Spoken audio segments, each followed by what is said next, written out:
my son Jaden. I told you about him. He got in the car with me one day because I was going to take him to see his girlfriend. You saw a picture of her too. She's a cute little beauty queen called Stephanie. We got in the car, and he looks over at me while I'm taking him over to her house this past summer, and he says, "Dad, I want you to stop and get Stephanie some flowers." I looked at him and I said, "You idiot. It's not Valentine's Day." He said, "I know." I said, "Is it her birthday?" He said, "No." I said, Is it one of your little anniversaries that you have? Because they got an anniversary for everything. He said, "No." And I said, why do you want to get her flowers?" He says, "Because I love her." And all the ladies go, "Yeah, okay." I thought this was a great opportunity for me to learn about human nature and human behavior, because I study it and I teach it. So this would be a great time for me to do that. Although this lesson is going to cost me about $30 in flowers. You better believe I got my $30 back. I asked a lot of questions to Stephanie afterwards. She thought I was crazy, but I got my money back.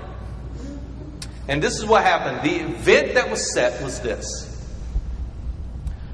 Jaden, her boyfriend, gets out of the car. He has flowers. She sees that. That's the event. Immediately, her brain begins to scan her hard drive, looking at all that knowledge, trying to come up with something. And this is what comes up.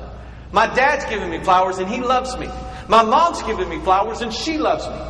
They gave me flowers when I won that beauty contest. They love me. This must mean, and her thought was what? Jaden loves me. Absolutely. And that led to her feelings, which was what, ladies? And that led to her behavior, which means she gave him a big hug and a kiss.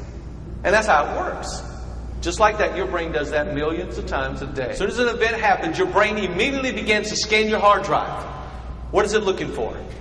It's looking for some kind of past history, some kind of knowledge there to respond with a thought. Now, if it doesn't find anything, it does just like a computer does, and it crashes. You call it freaking out.